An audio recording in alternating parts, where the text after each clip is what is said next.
Welcome back. This is The Fix with me, Karima. And now we take a look at the front pages of the weekend newspapers and what's made headlines this week with eNCA's political reporter, Samkele Maseko. Samkele, thank you so much for driving all the way from Mpumalanga to be with me this morning.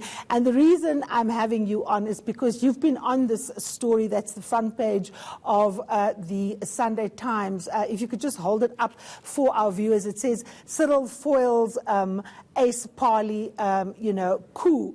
And we, of course, know that the Secretary General of the African National Congress went to the ANC caucus during the time that the Cabinet Lekgotla was underway, ever ready to appoint a series of individuals to very key and strategic departments.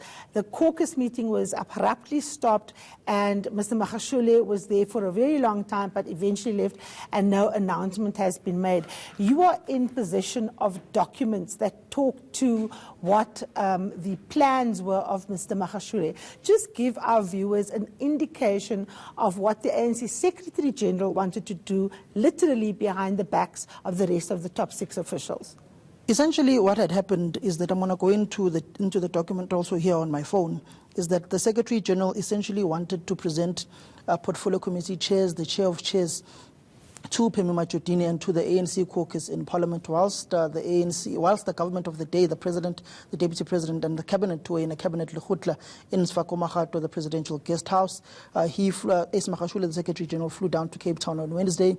That caucus meeting was halted at about 10 o'clock that particular day in the morning, whilst ANC caucus members of Parliament were already on their way to the caucus meeting. That was halted, and the SG ended up having a marathon of meetings with those who are perceived to be within his camp. Your Bongani Thomas Bongo, your Joe Maswengai, and all of your Msebenzi Zwanez as well, those who have been tipped to be in influential positions within the proposed list that the Secretary One of the General people that also keeps on popping up is the former or the current head of the Youth League. I never know where the Youth League is at, whether they're going to have the conference or not.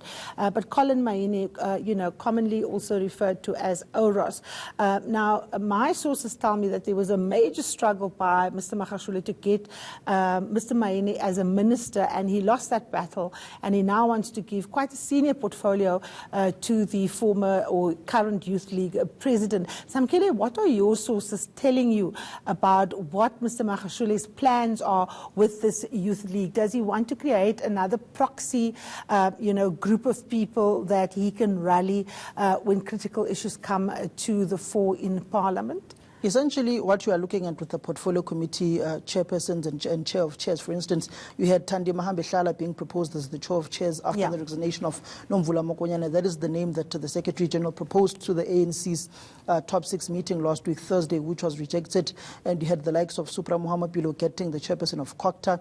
But essentially, anyone would want to have the Youth League as Project 2022, not just Ace Magashule, even those who are incumbent and who are the president of the League. They may want to have a youth and some of the beneficiaries of that youth generation that is in cabinet at the moment. Essentially, they may want to have a Youth League that speaks to their tune, that basically speaks their language. For instance, whether we like it or not, the Youth League does play an integral role when it comes to ANC's internal politics, just like the ANC Women's League. So the upcoming conference of the ANC Women's League next year, the upcoming conference of the Youth League, whether it gets this year or not, is a Project 2022 for either one of the factions, whether it be Ace Magashule, Cyril Ramaphosa, Didi Mabuza, or Gwera Mantashe. All of them may want to influence who becomes the president of the Youth League, but they also want to influence what is essentially what Ace Magashule tried to do in Parliament last week, which is to appoint caucus chairs and chairpersons. For instance, if you speak of a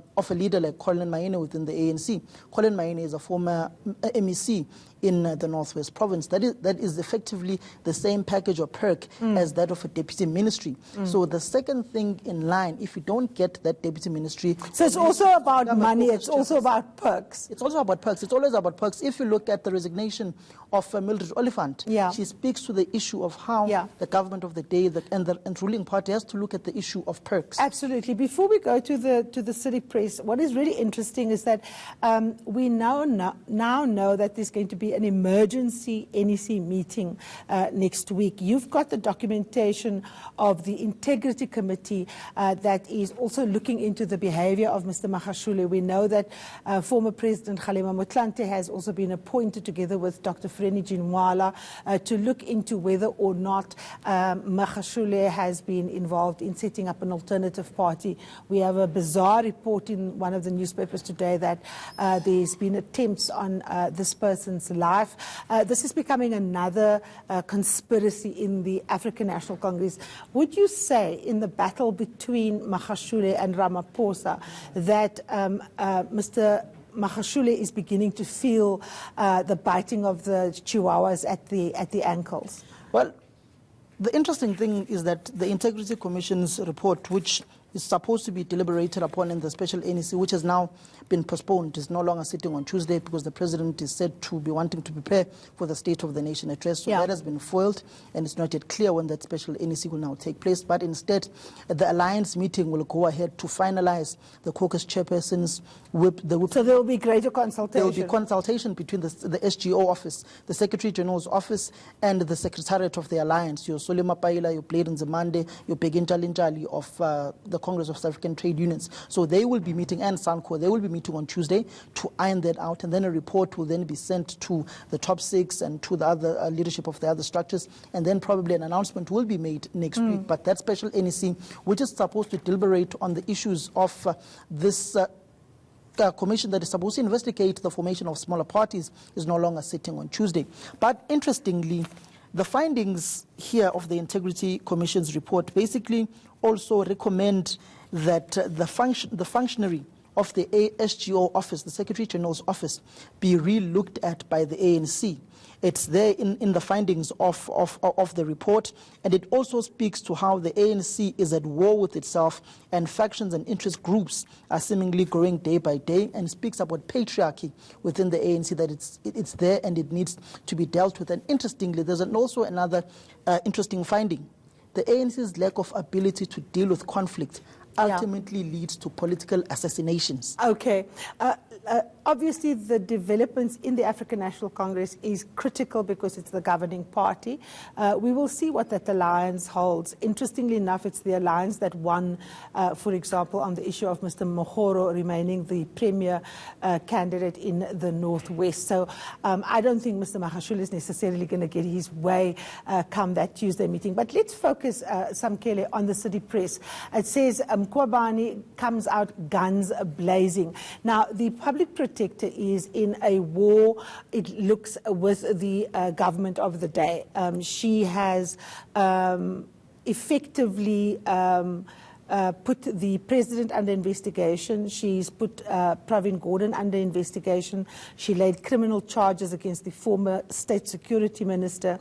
But interestingly enough, she's also ruled very peculiarly in other cases. So, for example, the former secretary of parliament.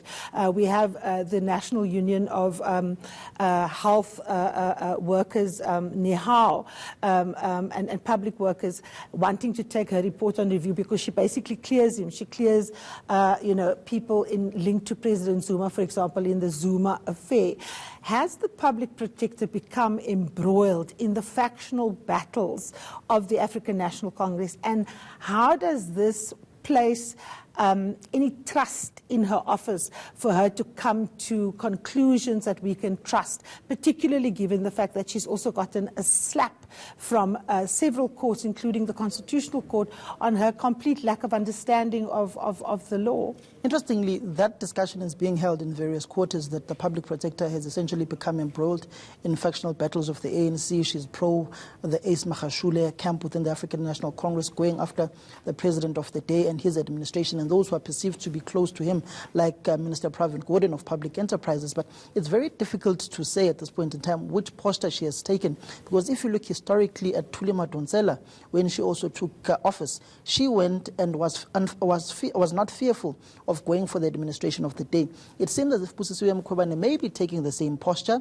but there is that element of people, and particularly within the political circles, saying there is that element that she listens more to the Ace Mkhashule camp within the African National Congress, which many perceive to be working with other political formations like the Economic Freedom Fighters, who have also come out and backed Busisiwe Mkhwebane. Interestingly, you've got the Speaker of the National Assembly, Thani Modise, who's effectively opened up the debate and said, no, let's debate this issue of removing the public protector. Whether the National Assembly can remove her or not, that will be subject to court litigation if it does happen, because the EFF will not sit down and just let Busisiwe Mkhwebane go, because they may have also their own interest, such as Ace Makhashule having his own interest, and the president's camp within the ANC having their own interest. The interesting part is, what will the Democratic Alliance support and move, because they want the report of the president when it comes to Busasa and the 500,000 rands donation by Gavin Watson, which, interesting, the public protector has allowed the president to cross-examine Gavin Watson. But she wants to see the questions. Musima Imani as well, but she wants to see those questions. The difference between her and the former public protector, of course, is that the former public protector was often borne out by court decisions. This public protector has been found by the courts to be wanting on the law. Sam, let's move away from the big, heavy papers. In the other papers, we also see some really interesting stories. I've seen a very popular DJ Fresh, being taken off air. He's, of course, a favorite of many. What do you make of the story there that he's no longer on air? And of course it goes together with the fact that the SABC did a toss-up between paying its electricity bill and salaries, and it's literally run out of money. Do you think that Fresh is going to face disciplinary action? I see he's fighting the matter. Look, I'm one of the people who listen to DJ Fresh. I love his music. I love him on the decks in social events, particularly of young people. But whether he will win this battle or not is subject to the SABC actually wanting him to stay, and how much revenue he's actually generating for the SABC. If his show is not generating that revenue for the SABC, they may not want to keep him. They may see him as an economic liability, and especially since he's gone on those rants which are perceived to be of some other individual in another new media house. So it's rather interesting what the SABC would do with that particular part. And they themselves find themselves in an economic crisis where they've got no funds. The bailout is not coming. The Minister of Finance and the Minister of Communications may have that relationship where they talk, but that essential part of giving that bailout to the SABC is not yet coming. We don't know what the future holds for them, and they themselves may not even know, because the Communications Minister is not coming out to the fore when it comes to the issue of funding. But it does not lie with her alone. It's the Minister of Finance, Tito Mboweni, who seems to be taking a very hard stance and hard line on state-owned enterprises like SAA, Eskom, and Denel. Okay, Sam, thank you so very much for your time. Well, that's your fix for the week. Take care. See you again next week.